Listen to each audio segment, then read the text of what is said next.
연초부터 3주째 기본기, 우리 신앙의 기본기에 대한 말씀을 함께 나누고 있습니다. 우리 한사랑교회는 좋은 교회이지만 이제 더 위대한 꿈을 꾸며 하나님의 위대한 일을 해야 되는데요, 우리가 큰 일을 하기 위해서, 우리가 위대한 교회를 이루기 위해서는 반드시 기초를 먼저 단단하게 다져 놓아야 합니다. 운동선수들이 흔히 하는 말이 있습니다. 큰 경기일수록 기본기가 좋은 팀이 이긴다. 선수들, 특히 어린 선수들은 큰 경기에 나가면 흔들리기가 쉽습니다. 자기가 얼마나 실력이 있나 없나 그것보다는 관중의 함성 소리라든지 아니면 심판들의 판정이라든지 그날의 컨디션이라든지 아니면 그 경기라는, 그 큰 경기라는 그 사실이 주는 이 압박감이 그날의 그 승패를 좌우하는 경우들이 많이 있습니다. 특별히 월드컵의 그 결승전이라든지 올림픽의 결승전과 같은 그 큰 경기에서는 그날의 분위기에 따라서 이길 수도 있고 질 수도 있는 거예요. 하지만 그런 날에도 흔들리지 않고 자기의 실력을 보여줄 수 있는 팀이 있는데 바로 기본기를 잘 갖춘 팀이 그렇습니다. 여러분 기억하세요? 2002년 한국에서 월드컵을 준비하는 과정에서 히딩크 감독이 한국 국가대표 축구팀과 함께 했던 일들 기억하십니까? 여러 가지가 있었지만 그 중에서 가장 역점을 두었던 것은 무회전 프리킥이라든지 아니면 오버헤드킥이라든지 벨사이유 턴 그런 그 화려한 기술들을 연마한 것이 아니라 그가 가장 중점을 두었던 것은 체력이었습니다. 기본기부터 다시 시작을 했던 거예요. 기본기를 탄탄하게 다져놓으니까 이 국가대표 선수들이 포르투갈이며 이탈리아며 스페인과 같은 강팀을 만났는데도 한번 해볼만 하다라는 자신감이 붙게 된 거예요. 그리고 결과는 4강에 아주 놀라운 결과였습니다. 전 미국에서 텔레비전 보면서 얼마나 기뻤는지 몰라요.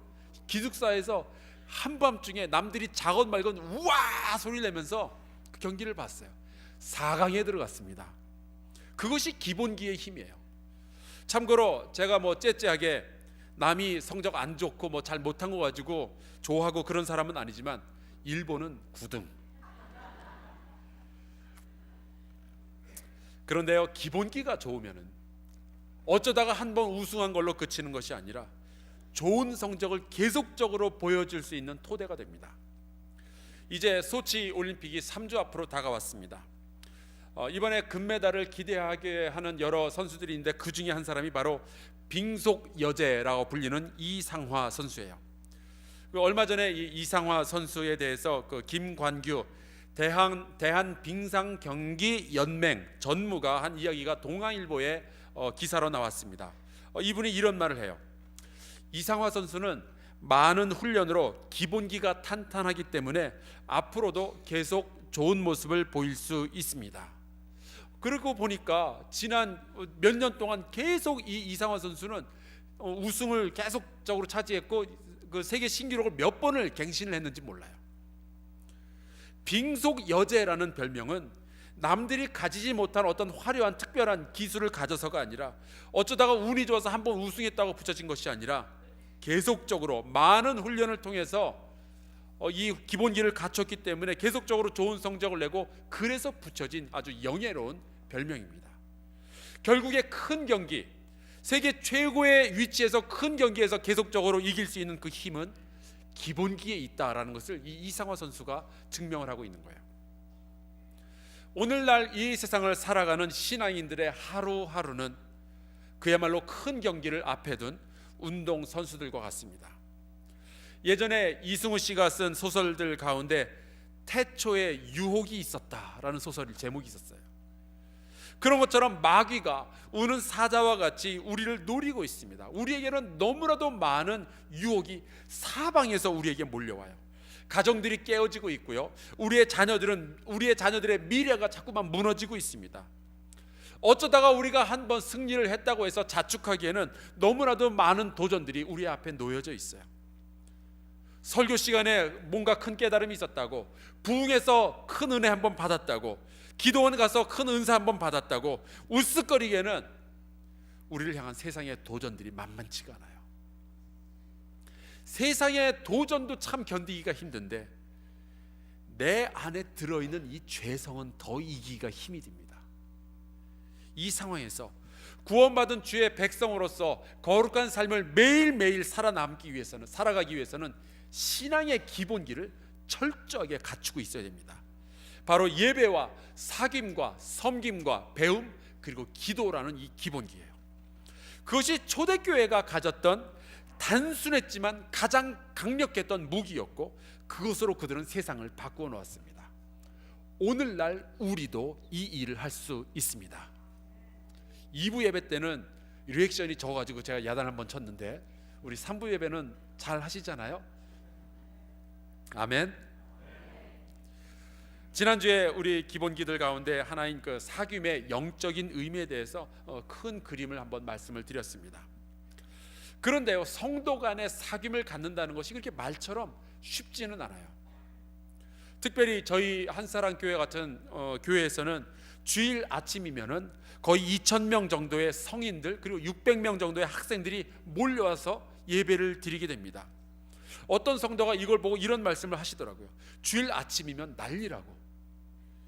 주차장에는 들어오는 차와 나가는 차가 뒤엉켜가지고 난리고요, 대예배실에서는 자리가 없어가지고 난리고, 유아실에서는 애들이 뛰고 울고 웃고 그러느라 난리고, 예배실에서는 우리 신방전사님들은 사람들이 왜 앞자리로 안 오고 뒷자리로 가냐고 자꾸 앞자리로 밀어내느라 난리고, 사람들은 뒤로 가느라 난리고. 지난주에 우리 3부 예배에 자리가 없어서 2부 예배로 많이들 가시라 그랬더니 우리 장로님들이 싹 빠지셨어요. 지금은 특별한 사정이 있는 분들만 앉아 계신데, 앞으로 한 자리 정도만 장로님들 거 남겨두시고 다들 앞으로 오시면 되겠습니다. 그런데 이렇게 많은 사람들이 한꺼번에 움직이게 되고, 그러니까 자칫만 잘못하면요, 사귐은커녕 앞사람의 뒤통수만 보다가 집으로 돌아갈 확률이 너무나도 많이 있어요. 예배를 통하여 하나님과는 만났지만 하나님께서 사랑하시는 바로 그 성도, 그리고 함께 하나님의 거룩한 일을 할 바로 그 성도와 만나서 사귐을 가질 시간이 없는 거예요. 위대한 신앙과 위대한 교회를 이루기 위한 기본기 사귐이지만 우리 교회의 환경 자체가 그것을 이루기 위해는 그렇게 녹록지가 않습니다. 기왕에 말이 나온 김에 우리 앞에 계신 분들 머리 뒤통수를 가만히 보면 그분이 누군지 알겠어요? 우리 한번 앞뒷분들 이렇게 한번 얼굴을 보여주시고 서로 인사 나누시기 바랍니다. 아, 당신이 거기 계셨군요.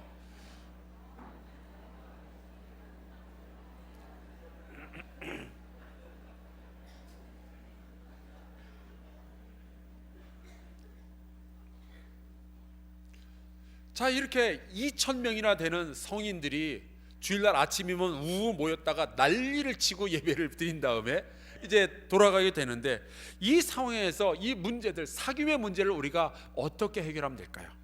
그 해답이 바로 소그룹입니다. 작은 그룹, 12명 미만의 그룹으로 함께 모여서 삶을 나누고 같이 기도하고 대화를 나누는 이 소그룹이 반드시 필요합니다. 교회는요, 그 시작부터 소그룹을 교회의 기본으로 삼았습니다. 사도행전 2장을 보면은 초대교회의 모습이 나오는데, 그 중에 하나가 하루에 3,000명씩 회개하고 세례받고 교인이 된 거예요. 여러분 생각해 보세요. 3,000명이 예루살렘 성전에 한꺼번에 모여서 예배를 드렸다면은 얼마나 굉장히 많은 일들이 일어났겠어요. 그리고 그 사람들 가운데서 얼마나 많은 깊은 사귐이 있을 수 있었겠어요. 아마 힘들었을 겁니다. 그런데 다행히도 이 초대교회는 3,000명이 모여서 예배를 드렸지만, 또한 그들이 헤어질 때는 각각의 집으로 돌아가서 성도 간의 교제를 가지기 시작했어요. 식탁에 둘러 앉을 만큼의 숫자가 함께 모여서 함께 교제하고 떡을 떼고 같이 성경 말씀을 읽고 기도했습니다. 바로 이것이 초대교회가 가졌던 사귐의 힘, 그 기본기였어요. 그 기본기를 가지고 이 초대교회는 온 세계를 움직이고 복음으로 뒤바꿔놓는 놀라운 역사를 만들어냈습니다. 여러분, 수천 명이 모이는 곳에서 지내는 것, 그 안에 섞여가지고 잠깐 예배를 드리는 것과 소그룹이 함께 모여서 그 가운데서 깊은 사귐을 갖는 것 사이에는 엄청난 차이가 있어요. 그 차이를 오늘 우리가 함께 읽은 이 성경 말씀 마가복음 2장에서 보여주고 있습니다. 어느 날 가버나움이라는 동네에서 주님께서 오셔서 어느 집에 자리를 하시고 거기서 부흥회를 인도하십니다. 입추의 여지가 없이 사람들이 꽉꽉 들어찼어요. 예수님께서는 그들에게 하나님의 말씀을 전하셨습니다. 여러분, 만약에 예수님께서 오늘날 저기 이스라엘에서 말씀을 전하신다 그러면은 저라도 가겠어요. 비행기 타고 가겠어요. 여러분 같으면 안 가시겠어요?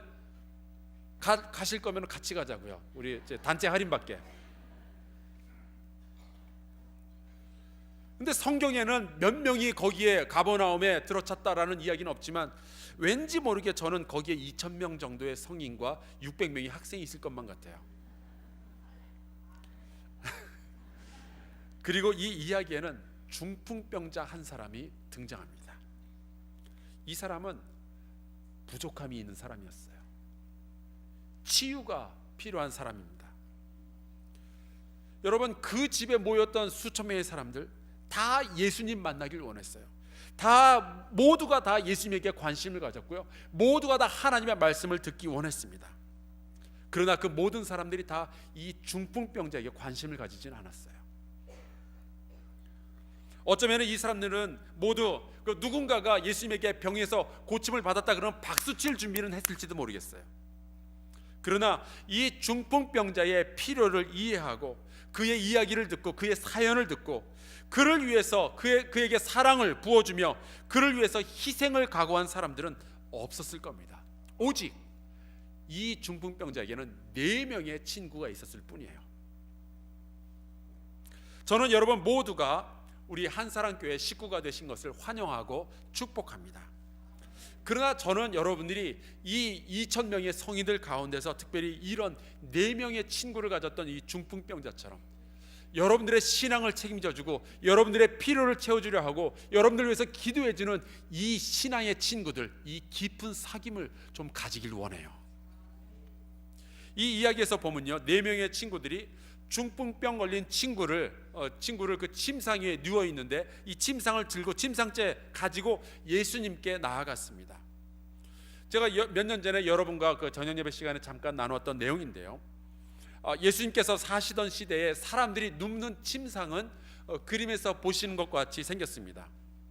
이 그림은 이탈리아 남부의 Tomb of the Diver라는 그 무덤에 있는 벽화인데, 그 고대 그리스 철학자들이 모여서 이렇게 토론하고 그러던 이제 심포지움이라고 부르는데 그거의 한 장면을 그려놓은 겁니다. 여기서 여러분들이 주목해서 봐야 할 것은 저 침대의 모양이에요. 저렇게 생겼습니다.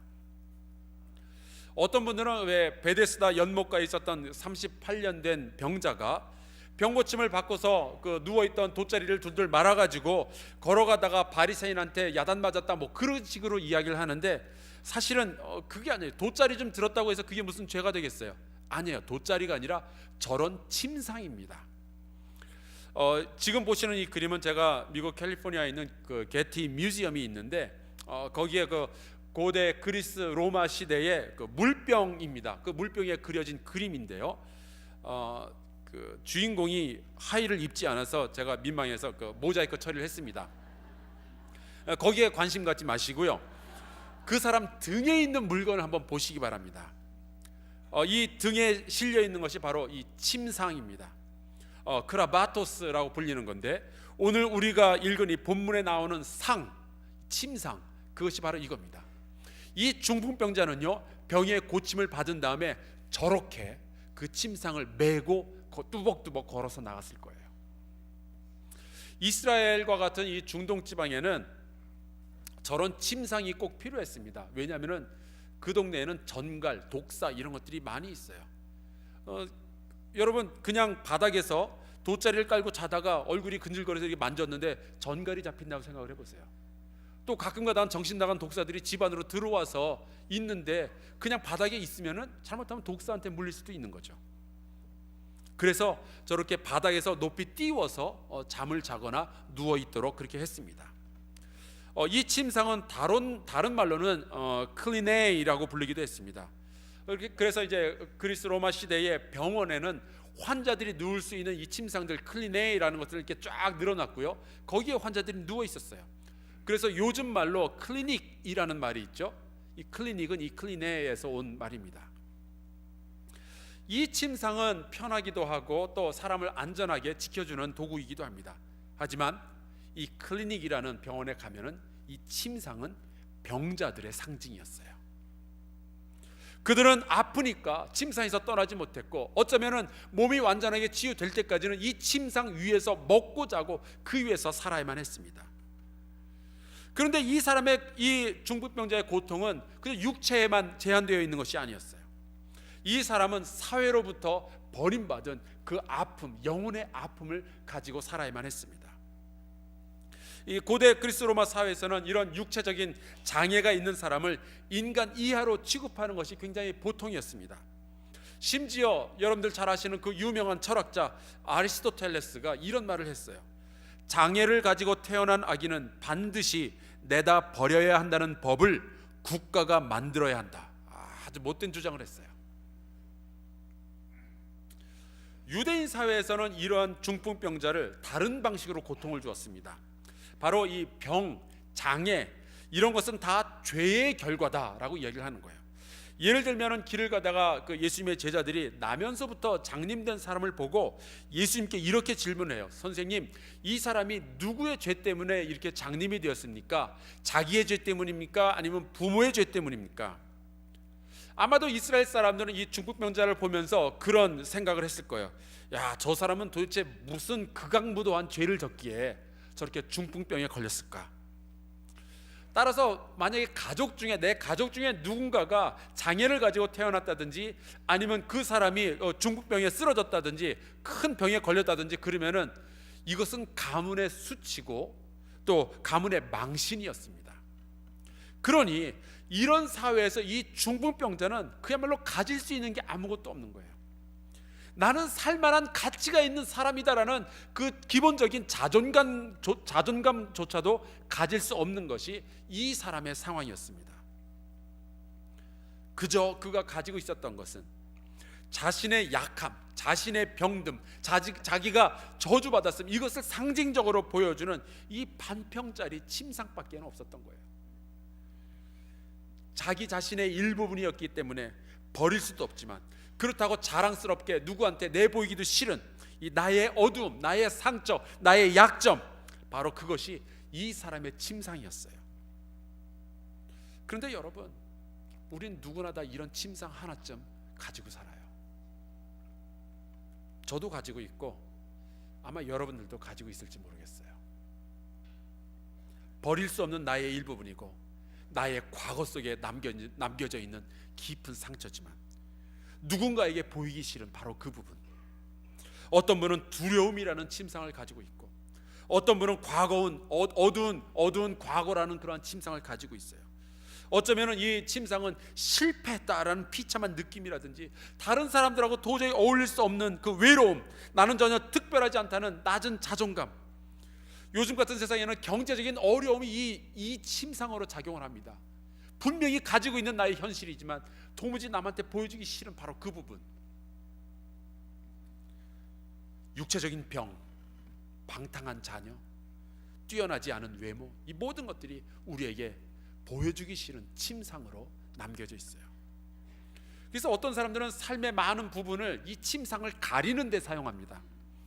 그래서 사람들은 침상이 없는 척하느라 빚을 내서 너무 큰 집을 사기도 하고 좋은 차를 사서 타기도 하고, 어떤 사람은 명품 핸드백을 가지고 이 침상을 어떻게 좀 가려보려고 그래요. 필요 이상으로 건강하게, 필요 이상으로 씩씩하게 살아가면서 나는 어두움이 없다, 나는 침상이 없다, 그런 척을 하기도 하고요. 그들의 목표는 자기들의 그 내부적인 상처와 부러지고 꺾여진 영혼을 다른 사람들의 눈으로부터 감추고 보호하는 데, 숨기는 데 있어요. 그들은 자신의 침상을 숨기고 가리고 위장하는 데 전문가예요. 이런 침상들을 우리는 누구나 하나 정도씩 가지고 있기 때문에, 어떤 분들은 이 교회 안에서 그냥 2,000명의 숫자 속에 그냥 파묻히길 원하지, 소그룹에서 가까이 만나가지고 사람들을 만나고 대화하고 내 자신을 드러내기가 싫은 거죠. 자신이 없다 그래요. 숨어서 신앙생활을 하면은 예수님의 부흥회에 모여있던 수많은 무리들 가운데 그냥 있었으면은 아마 사람들 이 중풍병자가 왔는지 안 왔는지도 모를 거예요. 그냥 지나갔겠죠. 숨어서 신앙생활을 하면은 상처받을 일도 없겠고 귀찮은 일도 없겠지만, 일단 누군가와 가까워지고 깊은 사귐이라는 것을 시작을 하면은 누군가는 나의 약점을 발견하게 될 것이고, 그것으로 인해서 결국 힘든 일이 생길 겁니다. 그래서 2,000명의 예수님의 말씀을 듣는 군중 속에 파묻혀 있기를 원한다고 해요.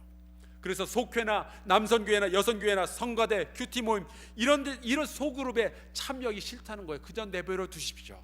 그냥 저는 일주일에 한 번 예배만 드리고 군중 속에 파묻혀서 있겠습니다. 하지만 이러한 현상은 사실 인간 관계에 대한 오해에서 비롯된 거예요. 사람들은 누군가 나의 어두움, 나의 약점을 발견하면은, 내가 감춰놓고 있었던 그 침상을 발견하면은 우리로부터, 우리와의 그 친밀한 관계로부터 사람들이 떠날 거라고 생각을 해요. 하지만 사실은 그 반대예요.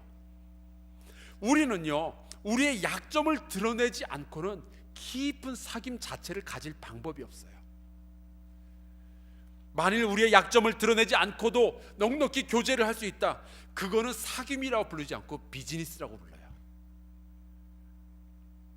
약점이 드러나자마자 그 사람이 나를 떠났다, 그거는 진정한 우정이 아니었어요. 진정한 사랑, 진정한 사귐 자체가 애초부터 아니었던 거죠. 지능에 장애가 있는 사람들을 섬기는 락쉬라는 프랑스에 있는 공동체의 창설자가 장 베니라는 분이 있어요. 이분이 20세기를 대표하는 영성가들 중 한 분인데, 이분이 이런 말을 합니다. 공동체의 근원에는 겸손과 신뢰가 개인의 완벽함보다 더 필요합니다. 진정한 사귐, 진정한 사랑의 공동체를 만들기 위해서는요, 우리는 항상 강하고 내가 완전한 존재가 되어야 할 필요가 없다는 거예요. 실제로 그래요. 영적으로 깊음 가운데서 진정으로 강한 사람들, 이런 사람들은 자기의 상처와 약함을 넉넉히 드러내 보일 수 있고요, 누군가가 그런 상처를 가지고 있을 때 그것을 넉넉히 받아줄 수 있는 사람들이에요. 이 훈련이 되어 있질 않으니까 드러내지도 못하고 받아주지도 못하는 아주 나약한 사람들이 되어버리고 있는 거죠. 그런 사람이 되고 있으니까 자꾸만 2,000명의 그 군중 속에 파묻혀서 숨어서 신앙생활을 하려고 하는 거예요. 또 어떤 분들은 그래요. 소그룹에 참여하기 너무 싫습니다. 왜 그럽니까? 소그룹에 참여하면 스트레스 받아요. 피곤해요. 내가 그렇게 좋아하지 않는 사람들과 만나서 헤헤거리고 웃는 게 싫어요. 어쩌다가 내가 싫어하는 사람들하고 어떻게 가까이 있게 되면은 예배를 통해서 간신히 이룩한 이 평화가 깨진다고 말이죠. 소그룹에 참여하기 위해서는 나랑 코드가 맞는 사람들이 있으면은 참여하겠습니다. 아니면은 안 할래요. 나랑 코드가 맞는 사람들끼리 모여야 신뢰가 형성이 되고, 그래야 신앙의 평화를 유지할 수 있다고, 그래야 진정한 사귐이 시작될 수 있다고 그렇게 주장하는 분들이 있어요. 그런가요? 지난주에 필그림 하우스라는 기도원에 제가 다녀왔습니다. 그 기도원에 갔는데 우연찮게도 제가 묵었던 방이 필립 얀시 룸이었어요. 그 방에는 필립 얀시라는 미국의 유명한 기독교 지성인이고 저술가가 쓴 책들이 이렇게 잔뜩 놓여져 있더라고요. 근데 하필이면 그 책들 가운데 Church, Why Bother라는 책이 제 눈에 띄었어요. 이게 참고로 한국말로도 번역이 되었는데요, 제목이 교회, 나의 고민, 나의 사랑이라는 제목으로 번역이 되어 있습니다. 한번 여러분들 읽어보시면 좋을 것 같아요. 이 책에서 보면은 저자가 스콧 팩이라는 정신과 의사인데, 이분도 저술 활동을 많이 하는 분이에요. 이분이 이제 여러 사람들 모아놓고 수련회를 하는데 거기에 참여했다가 이 스콧 팩이라는 분이 한 말을 이제 옮겨 적었어요. 대부분 사람들은 서로 다른 두 집단이 공동체, 평화로운 공동체를 만들려면은 먼저 집단의 갈등, 서로 다른 점, 이런 것들이 해결되어야 공동체를 이룰 수 있다라고 생각을 해요. 그래서 우리가 연말에 속회를 새로 조직하거나 그러면은 저분 말고요 라는 이야기가 먼저 나오죠. 근데 이거 잘못된 거예요. 실제로는요, 공동체로 사는 것을 먼저 시작을 해야 그리고 그 안에서 생겨나는 갈등들을 하나씩 풀어나가야 평화가 훨씬 쉽고 자연스럽게 우리에게 다가온다라는 거예요. 저자는 이렇게 말합니다. 하나님의 화목케 하시는 사랑은 세상의 모든 민족, 인종, 계급, 나이, 성, 이 모든 것들을 초월한다.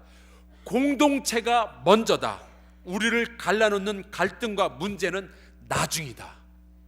공동체를 일단 먼저 형성해 놓고 그 안에서 갈등들을 해소해 나가는 것이 우리의 영적인 성장에 도움을 주지, 그렇지 않고 코드가 맞는 사람들이 모이면 그제서야 사귐을 시작하겠다 하는 것은 잘못된 생각이에요. 여러분들의 가족을 보면은 그 모습을 알 수 있잖아요. 가족이라는 것은 우리가 경험할 수 있는 가장 근본적인 소그룹입니다. 제 막내 아들 이제 6살이 됐어요. 미운 3살이 지나서 죽이고 싶다는 그 5살 지나고 한층 업그레이드 된 6살이 됐습니다. 며칠 전에는 그 교회 식당에서 식사를 하는데 제가 기도 부탁을 받았어요. 그래서 제가 마이크를 붙잡고 기도를 하는데, 기도를 하고 몇 초 만에 누군가 제 엉덩이를 만지더라고요. 제 아들이죠. 당황스러웠습니다. 그래서 살짝 자리를 비켰는데 쫓아와서 자꾸 만지는 거예요. 왼손으로는 마이크를 붙잡고 오른손으로는 얘 손을 이렇게 방어하면서 간신히 기도를 끝을 냈어요. 제 아들은요, 제가 얼마나 중요한 일을 하고 있는지 전혀 신경 쓰지 않아요. 저랑 달라도 너무 달라요. 생각이 저랑 공유되는 게 없어요. 그러면 너는 나랑 너무 달라, 너는 나랑 생각이 달라, 우리 갈라서자. 우리가 그럴 수 있나요? 아니에요. 우리는 갈등이 없어져야 가족이라는 공동체가 되는 것이 아니라 가족이라는 공동체 안에서 갈등을 해결하기 위해 애를 쓰고 그 안에서 정이 붙고 그 안에서 사랑이 생겨나는 거죠. 그 안에서 내 아들도 저도 같이 성장하는 거예요. 중풍병자에게는 큰 문제가 있었죠. 그리고 이 친구들과는 굉장히 다른 점이 있었습니다. 하나는 도움을 받아야 되고 다른 쪽은 도움을 줘야 되는 너무나도 큰 차이가 있었어요. 그런데 이 중풍병자의 문제, 이 사람의 부족함은 그들을 나누는 것이 아니라 그들을 연결해주는 도구가 되었어요. 그리고 이 친구들은 놀라운 일을 감행합니다. 바로 이 중풍병에 걸린 자기들의 이 친구를 침상에 달아서 예수님 앞에 내려놓는 거예요. 한번 그 상황을 여러분들 머릿속으로 상상을 해보세요. 얼마나 웃길 것인지. 예수님께서 제가 지금 여러분들 앞에 설교하는 것처럼 많은 사람들 앞에서 설교를 하는데 갑자기 머리 위에서 먼지가 툭툭툭 떨어져요. 조금 있다가 흙덩어리가 두두두 떨어져요. 그때 구멍이 뻥 나더니 손이 8개가 나타납니다. 그리고 그 8개의 손이 바쁘게 움직이면서 자꾸 구멍을 넓혀가요. 침상이 내려야 할 정도니 얼마나 구멍을 넓히겠어요. 먼지가 예수님 머리 위에 쌓이죠. 풀풀 날리죠. 예수님은 눈이 동그랗게 뜨고 어쩌면 눈을 감았을지도 모르겠어요. 먼지가 떨어지니까. 사람들은 입을 벌리고 그 상황을 쳐다봅니다. 그러더니 갑자기 침상 다리가 4개가 보이고 천천히 이것이 내려오는 거예요. 그리고 그 위에는 사람이 하나 얹어져 있는 겁니다. 여러분, 이 친구들도 친구들이지만 중풍병에 걸린 이 친구, 그 침상 위에 누워있던 이 친구의 마음은 어땠을까요? 중풍병자의 마음. 자기 친구들을 쳐다보면서 그 뻥 뚫린 그 구멍을 바라보면서 어떤 생각을 했을까요? 저는 굉장히 무서웠을 것 같아요. 왜냐하면 이 친구들 4명이 달아내리다가 한 명이 아차 하면서 줄을 놓치면요, 이 친구는 중풍병에 걸렸는데 무슨 낙법을 할 수 있는 것도 아니고 그대로 떨어지는 거죠. 자칫 잘못하면 예수님은 중풍병자를 고치는 게 아니라 죽은 사람을 살려내야 하는 그런 상황이 되는 거예요. 그런데 이 중풍병자는 자기의 친구들을 전적으로 신뢰하고 그들의 땀 흘리는 이마, 그리고 그들의 눈, 그리고 그들의 손을 바라보고 있었을 거예요. 여러분, 제가 말하는 성도 간의 사귐은 이 수준까지 이르는 걸 말하는 거예요. 우리 주님께서 교회를 처음 세우셨을 때 주님께서 계획하셨던 성도 간의 사귐은 이 정도까지예요. 그 사귐은 2,000명의 예배자 가운데 숨어 있을 때 일어나는 것이 아니라 여러분들이 속회와 같이 적은 숫자가 모여서 삶을 나누고 삶의 이야기들을 나누고 자기들의 상처들을 같이 드러내고 그것을 위해서 치료를 위해서 같이 기도해 줄 때 일어날 수 있는 그러한 현상일 뿐이에요. 사랑하는 성도 여러분, 여러분 우리 교회 안에 그런 친구들을 가지고 계신가요? 여러분이 예수께 더 이상 가까이 갈 수 없다 쓰러져 있을 때 여러분들을 들쳐업고 집에 지붕을 뜯어서라도 예수님께 여러분들을 데리고 갈 여러분들의 신하의 친구들이 있나요? 여러분들이 좌절해서 넘어졌을 때 분명히 여러분들을 붙들어 세워준 친구들이 있었을 거예요. 지금 그런 분들을 데리고 있나요? 아니면 여러분의 친구를 위해서 여러분들이 그 일을 할 각오는 되어 있나요? 창피를 무릅쓰고 땀을 쏟으며 먼지 낼 일을 할 각오가 되어 있나요? 이 이야기에 등장하는 이 친구들, 자기들의 이 병든 친구를 위해서 지붕을 부수었던, 수천 명이 모인 그 사람들 앞에서 예수님의 머리 위에서 지붕을 뜯어버렸던 이 친구들, 아마 그 순간을 죽을 때까지 잊지 않았을 거예요. 그리고 그 병들었던 중풍병자, 자기를 위해서 지붕을 뜯어냈던 그 친구들을 죽을 때까지 잊지 못했을 거예요. 아마 그들은 만날 때마다 그 이야기를 꺼내면서 웃음꽃을 피웠을 겁니다. 야, 너 우리가 지붕 뜯을 때 예수님 표정 봤냐? 공동체는요, 섬기는 사람들에 의해서 만들어져요. 하지만 위대한 공동체는 친구를 위해서 지붕이라도 부숴버리는 용기를 가진 사람들에 의해서 만들어지는 거예요. 위대한 교회에는 이러한 사귐의 공동체들이 많이 있어야 돼요. 이 중풍병자와 친구들, 이 이야기의 하이라이트는 지붕을 부수는 그 장면 바로 다음에 나옵니다. 여러분, 이 친구들의 모습을 보고 예수께서 이 사람을 고쳐주시는데 친구들의 다른 걸 본 것이 아니었어요. 그들의 믿음을 보셨다고 했습니다. 이 사랑 속에, 이 깊은 사귐 속에 피어난 믿음에 감동된 예수님은요, 예수님도 역시 모든 사람들이 놀랄 만한 반응을 보이셨어요. 이 사람들이 지붕을 뜯은 것이 정말 황당한 일인가요? 예수님도 아주 황당한 반응을 보이셨습니다. 내가 고침받았다 말씀하시지 않고 작은 자야 내 죄의 사함을 받았느니라 라고 선포를 하셨어요. 10절에 보면은 예수님은 본인이 땅에서 죄를 사하는 권세가 있는 줄로 사람들로 하여금 알게 하려고 그 말씀을 하셨다라고 했습니다. 이유야 어떻든 예수님을 지붕을 부순 친구들에게 똑같이 지붕을 부수는 것 같은 아주 파격적인 응답을 해주셨어요. 상식을 뛰어넘는 사랑의 표현을 해주셨습니다. 그리고 그 말씀이 가진 능력은 대단했어요.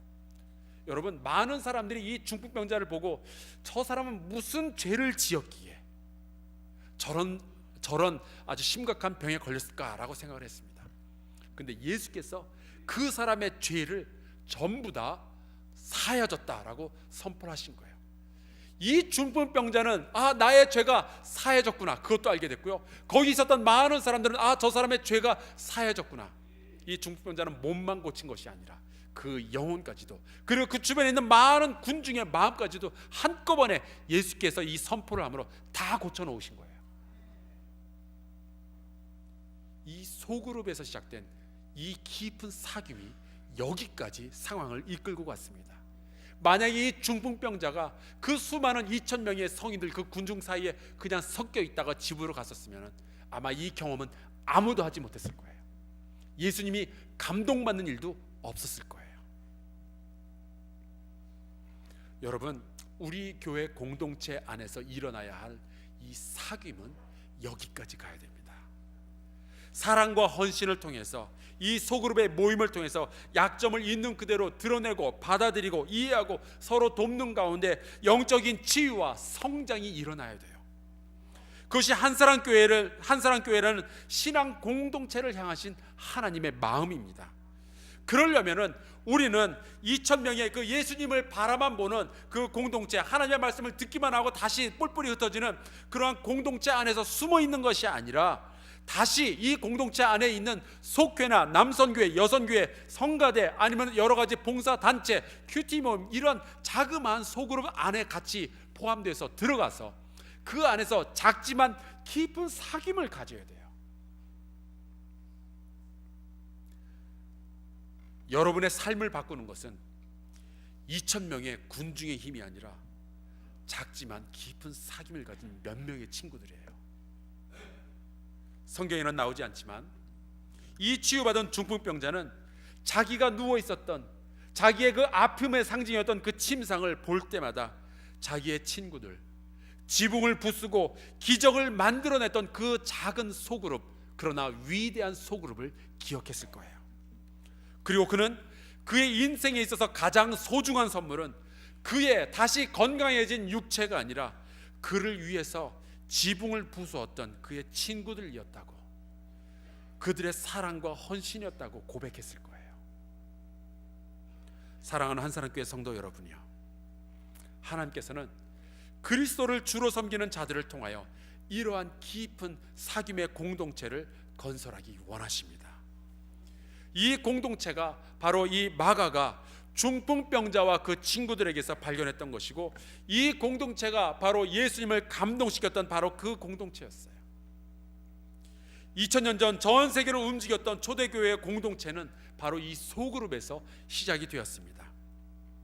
사랑하는 성도 여러분, 우리 함께 기도하면서 성령 안에서 이러한 공동체를 만들어 갑시다. 주께서 원하시는 공동체예요. 우리의 시간과 우리의 노력과 우리의 물질과 재능을 들여서 만들 가치가 있는 공동체입니다. 만약에 여러분들이 아직까지 교회 안에 어떤 소그룹에 속해 있지 않고 그저 주일에 한번 와서 2,000명의 그 그늘 아래 예배만 드리고 다시 돌아가 왔다면 이제 다시 한번 생각하고, 아버지여, 나에게 이러한 친구들을 허락하여 주시옵소서. 나를 위하여 지붕을 뜯을 용기를 가진 친구들을 내게 허락하여 주시옵소서. 지금의 세상은 이러한 공동체를 상상도 할 수 없지만 우리는 성령 안에서 이러한 공동체를 만들어낼 수 있습니다. 만약에 우리가 이러한 공동체를 만들 수 있다면, 작지만 깊은 이 사귐의 공동체들 안에 우리가 속해 있다면 어떤 일들이 일어나게 될까요? 마가복음 2장 12절에 이렇게 기록하고 있습니다. 그가 일어나 곧 상을 가지고 모든 사람 앞에서 나가거늘 거기에 모였던 모든 사람들이 다 놀라 하나님께 영광을 돌리며 이르되 우리가 이런 일을 도무지 보지 못하였다 하더라. 이러한 깊은 사귐의 공동체를 통하여 상처가 있는 사람들이, 슬픔에 잠긴 사람들이, 고통을 겪고 있는 사람들이, 감추고 싶었던 침상을 가지고 있던 바로 그 사람들이 힘을 얻고 위로를 얻어서 다시 일어나 삶을 살아갈 수 있게 되고, 이를 보는 모든 사람들이 함께 하나님께 영광을 올려드리며 다 같이 성장할 수 있게 되는 겁니다. 여러분, 이 공동체를 이루기 위해서 우리 같이 노력합시다.